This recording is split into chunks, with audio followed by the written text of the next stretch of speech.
Hello, Scorpio. How do you do? Welcome to those who are just getting here, new beginners. Welcome, and for those of you returning, welcome back.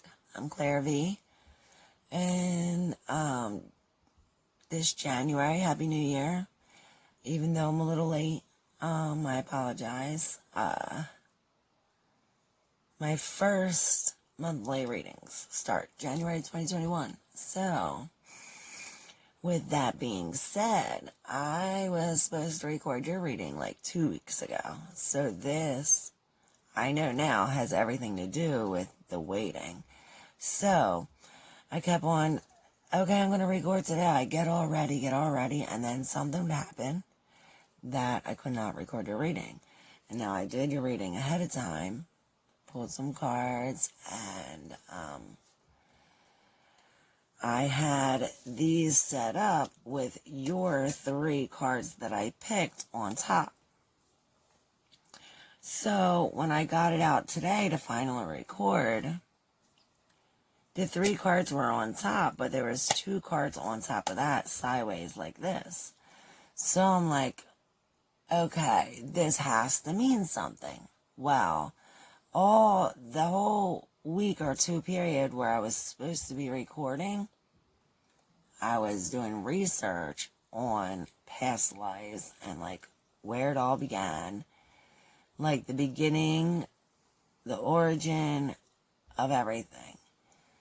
So I found out that if we look on our birth chart, our south node tells us a lot about our past lives, or could tell us where we were in the past, or what kind of life we had in previous lifetimes, if you believe in reincarnation. Which is funny because this was the first card that came up 2 weeks ago when I did your reading. This is calcium. So, what I learned too about the shell, it's very interesting, because the shell is very, spiritual, has a lot to do with spirituality, and, she's holding that triangle. Now, had I did your reading, I would have not known about this triangle. This triangle is like the 3, 6, 9, and I just learned this. So funny. 9 being up top, 3 and 6 being here. Now there's another, like, imagine like a circle around this.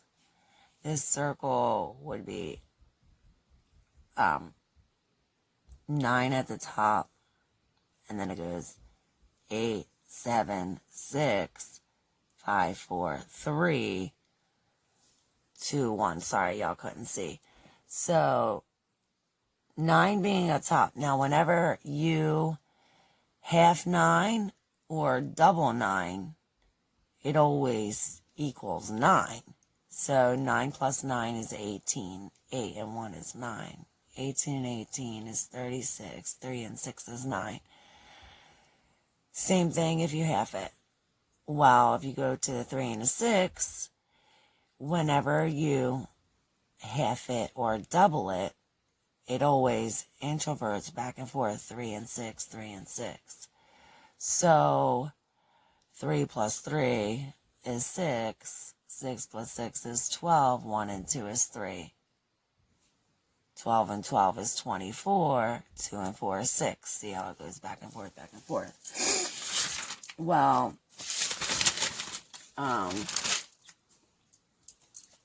so this is called vortex math, that everything adds up 9, 6, and 3. So it's polarized. So everything 1, 2, 4, 8, 7, and 5 is of this physical world.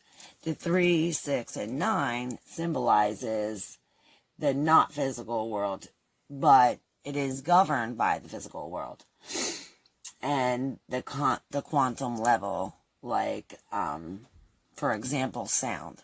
So this same releases frequency, vibration, and energy. Like, all living beings are vibrational creatures. So, this, like Marco calls it, the symbol of enlightenment. So the secret societies use like this geometry and the symbols. They use that pattern to govern the world. So 9 being the highest number, that's the answer, the source, or the motion, the creation of energy. So once we raise our vibration, we can raise the vibration around us. And once it's like everyone's raises their vibration, we can change the world. Because that's what happens. They use fear to bring down the vibration. And once our vibration is so low, we can only see certain things and hear certain things. It's not like we could I forget. Here we go. We got company now, sorry. But this is like the key to the universe. So it's all in a circle. It has no end. 9 being like the queen in control, and this is like, we have to eliminate fear to raise our vibration. So there's 2 types of fears. One is the fear of protection. One is the fear of protection, and that's the part of like our like intuition. Like, we have that inside of us, like, oh, like, sometimes you get this feeling, or, oh, I get this feeling. So that's, like, intuition. And the second is fear that is only planted into us. Like, we are programmed to fear this way. Like, I was just talking to a girl. She was going to come over, and she's like, well, do you have any animals? I got attacked by a cat. So now that she experienced this horrible experience with the cat, she got attacked by cats, now she has, and fear stands for false evidence appearing real. So just like we have in the world today, like when they started, they first came up with this the virus whole thing. So when they first came out with this, they had all these numbers, all these people are dying, and this virus is killing so many people. And so that created fear. Not only does fear drive people to do things that they would normally do, like wear the burqa or a face covering and stay in their houses and to not even associate it with their own family, but it lowers the vibration, not only for you, but as of the world as a whole. Everything is now lowered, so we need to raise the vibration. This has something to do with it. So, the other one that came up was mind over matter. It was, so these cards are cool as shit. Each one signifies an element from the periodic table. So if you lay them all out, it has all the elements. Now, this is barium, which is number 56. Now, this is the one card I said came up, the one I didn't pick, but it was there when I opened it. Now, listen to this. Witness to our earliest missions, barium's heavy gaze penetrates the dark seawater of our birth, plumbing to our remote oceanic roots' deepest reaches. Standing on this primitive horizon within this subterrestrial expanse, she views the essential truth of us, deciphering our meaning from the antiquity and studying our productivity from the beginning of time. What were our earliest pursuits, she asked. Who were the first archetypes? How did the original voice sound? The answers flow in myths from the underground rivers. The exalted voice of witness into barium's weighty form, and the divine voice materializes in the ancient sands, glittering with memories from previous lives. And this is barium. So cool. So, and it's funny how this whole week, every time I tried to do your reading, something came up where I had to research, I had to look at past lives, I had to look, and I think whose reading goes into that a lot. Aquarius goes into that. The Aquarius reading, I'm almost positive it's Aquarius that goes into old ancient Indian tribes like the Paiutes and Greek mythology. So yeah, I've been doing a lot of research about, past lives and where everything began. Everything that we were taught is basically a lie. So Bismuth was another one that was up. This basically is mind over matter. What you focus on will come. And that had a lot to do with your reading as well. I also wanted to read a little poem. This is more information I found during our little break. So there's this poet from the Romantic period, times 1800 to 1850. His name was William Blake, and he did a whole bunch of poems. And each poem was one poem would compare and contrast, or vice versa, or stuff like that. They would be completely opposites. And I found these two poems that were completely opposite, but they, I found out that they were analyzed a lot. And there's a lot of things on YouTube about people deciphering these poems from this guy. And I remember we had to do that back in school, and I think that one of these were the poems. So it's The Tiger and the Lamb. I'm going to read the Lamb first. The Lamb is from the Songs of Innocence, whereas the Tiger is from the Songs of Experience. The innocence is supposed to be a representation of all that's good and pure, and the experience is supposed to be of the worldly evil and things that we've been through. So the Lamb, Songs of Innocence. Little lamb who made thee, dost thou know who made thee? Gave thee life and bid thee feed by the stream and over the mead. Gave thee clothing of delight, softest clothing, woolly bright. Gave thee such a tender voice, making all the vales rejoice. Little lamb who made thee, dost thou know who made thee? Little lamb, I'll tell thee, little lamb, I'll tell thee. He is called by thy name, for he calls himself a lamb. He is meek and he is mild. He became a little child. A child, I a child, and thou a lamb. We are called by his name. Little lamb, God bless thee. Little lamb, God bless thee. Now, here is the tiger. the songs from experience.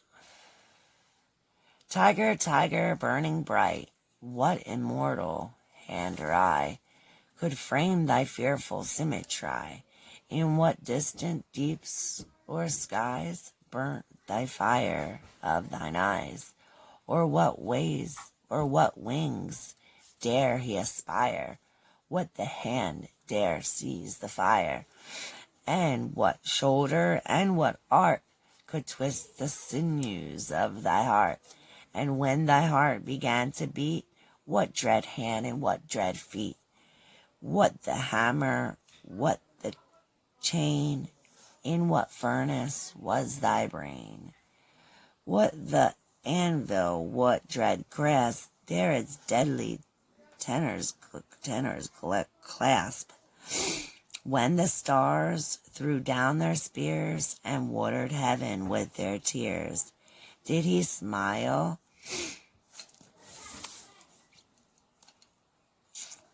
His work to see? Did he who make the lamb make thee?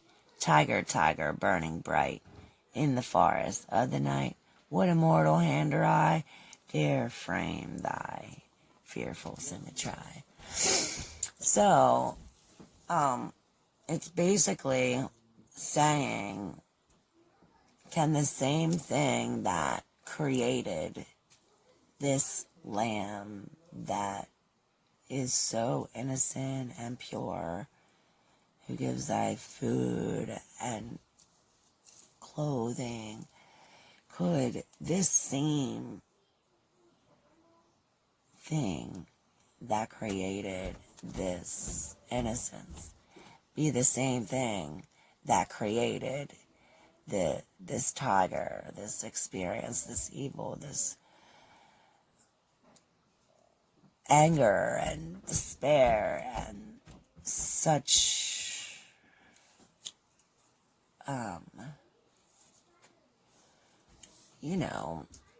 evil? Can the same thing who created evil be the same thing who created good?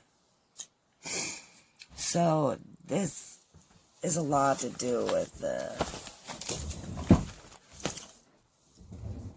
polarities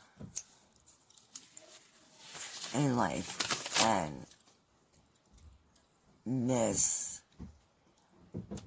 also goes along with your message of like your higher purpose that goes into our animal cards, which we're going to start off with another little poem.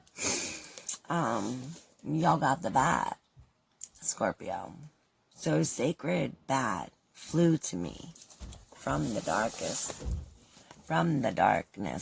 of the cave. Womb-like reflections, answers it gave. Birth, death, rebirth, cycles of the whole,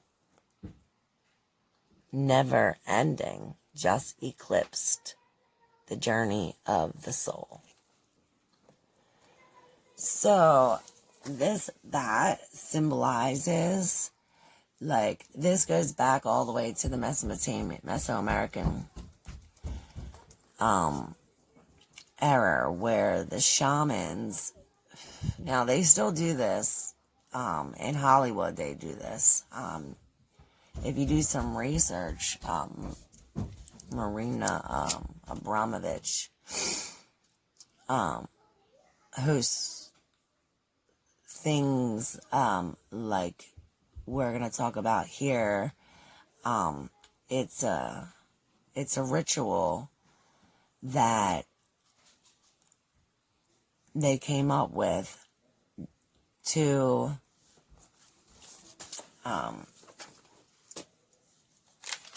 in order to become a new and improved soul, spirit, your ego, everything, you would have to go through this new birth. Now, the shamans did it, the Buddhists did it,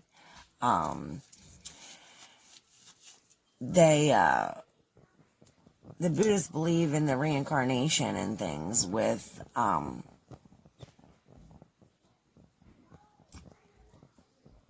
the legend of the beast or something. The legend of the bat. So this treasured medicine of the bat went through not only the shamans, but the Aztecs and the Toltecs and the Tulacans and the Mayan people.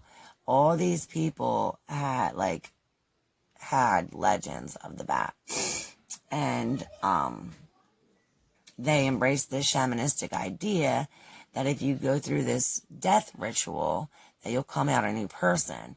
Now, these rituals were highly invasive and highly,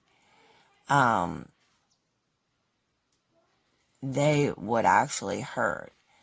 They would make it so that way you didn't have food, you didn't eat, that you didn't have any clothing, like you would basically be stripped down to nothing. And you would go into these,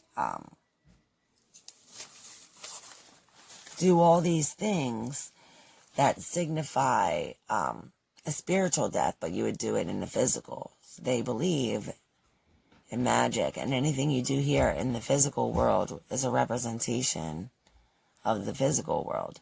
So most of these rituals are like brutally hard on the body. And like I said, if you look it up, you can find they still do this today. Marina Abramovich and Lady Gaga did this. I believe Beyonce also went through this. They have to like strip them down at anything that they once knew and like wipe that slate clean from the memory. They also did this. It's like proven by the CIA, MK Ultra, the mind control program, that they gave these people LSD, and they would strip them of all their memories of once, like take them into like to where it's brutally hard on the body and the mind. Make sure it's like they break down all the notions of the former self, and they have like every emotion pushed, all them buttons pushed, everything, taunting, spitting, anything you can think of is done to these people. And then the last night, you're supposed to bury yourself in Mother Earth overnight, stay there in the ground with everything, all the creatures walking around you or whatever, and you're supposed to, that's supposed to signify the night fear, and you're supposed to wake up the next morning with the rebirth in every way, new ego, new spirit, new everything. So once you go through this, it's learning to transpose your former self, learning new habits. Like and this is like death to the old patterns, rebirth to new patterns. And if you resist the death, it's 10 times worse. So we know we're going through change. We don't want to resist change. We go with the flow, go with the change. Because this definitely symbolizes the universe is always asking you to grow and become your future self better. So this is to do so, or always have to die a shamanistic death. And that's what the bat symbolizes. New beginnings. You also got the antelope. And the antelope is about action. So this is saying, like, now's the time to do this. It's now the time to put in the action. In order for this to work, you have to actually work for it. We can't sit here and expect it to come. We have to actually work towards it. So, run, antelope, teach me of action, and its pace quickly, so I may run with grace. So, The tribe of man. So there was only two, this was like the story, the myth about the antelope, that there was like 2 humans left, and the antelope was the one that taught the humans to eat meat and to use their fur for warmth. So that was like the antelope's gift to us. So not only we should be happy, but we have their intuition and wisdom from their legends through the essence of the antelope. So we're taught through the antelope never to waste anything. So if we waste food, if we're wasteful or something, even wasting time, wasting our energy on things that we shouldn't do, we need to be careful of what we're spending our time on. We can call on the antelope for this medicine, because this powers will speak to you, and of proper action, and you'll soon set yourself free. So many ingenious solutions. So listen to the universe. It's going to give you signs. There's signs all over, but you're too worried about this and that we're not. If we be still in the moment, we can see the signs right in front of our face that say, hey, we need to do this. So use our intuition and look out for these signs. That's very important. Listen to the whispers. It's most important. So you're surrounded with illumination and secret knowledge. So this antelope says what needs to be said. Your judgments are sound and your actions will be success. So if you need to tell somebody that you're sorry, or that or maybe you need to tell somebody that you forgive them, even if they're not sorry, maybe you need to forgive. Either way, something needs to be said. So this is a message,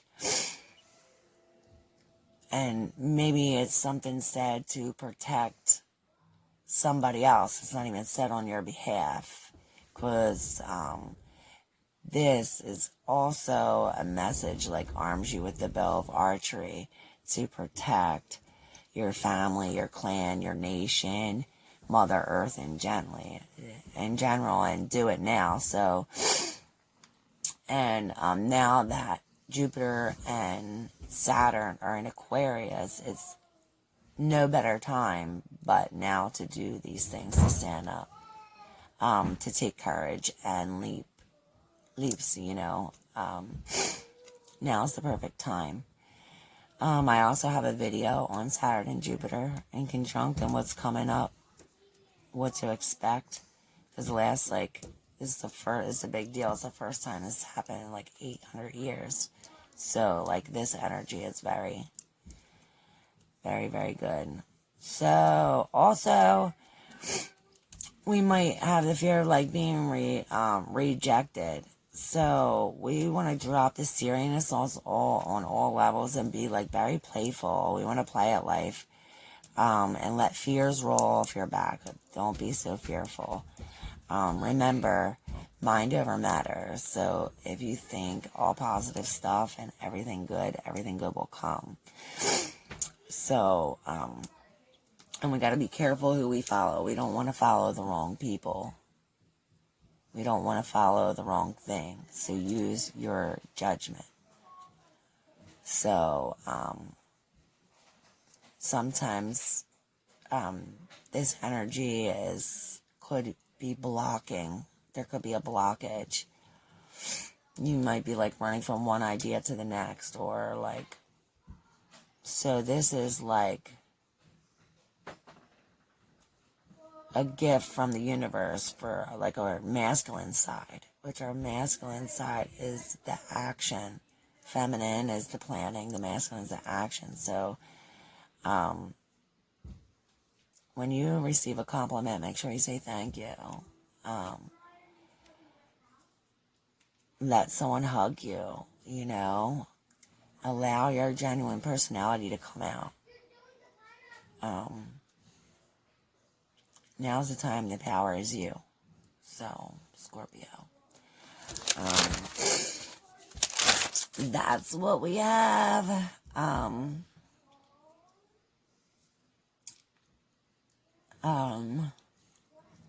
Oh, I also wanted to let you know, I was looking up real quick, because I think I only have like 3 minutes. To end this off, there's meditation, to be still. There's different meditations that we don't think of anything, we just think of breathing.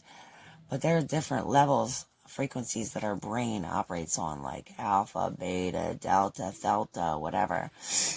So, at these frequencies, our minds work different. There's this method called the Sylvia method. We should look into this.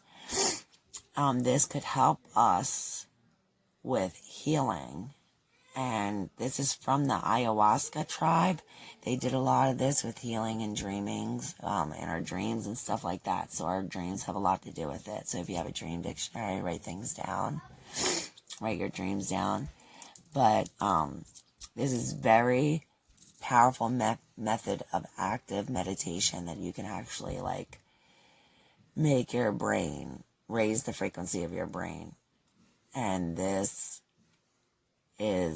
will help. It's like altered states of your mind, so this will help like deprogram the programming. Like I was talking about the MK Ultra, the mind control, they use this. That's how they use this mind control for their benefit. Now, if we use this mind control for something good, we can turn it around and turn the bad habits into good and negative thoughts into positive and so forth. So mind over matter, Scorpio, and the spirit definitely has something to say. There's the road to destiny, and we can't fight it. So there's definitely a higher purpose, higher message. So listen, be still, embrace the feminine energy, plan so that way we can use the masculine energy to act. The only flow is the flow of life from the Great Spirit and God to you, and then from you to others. Love y'all.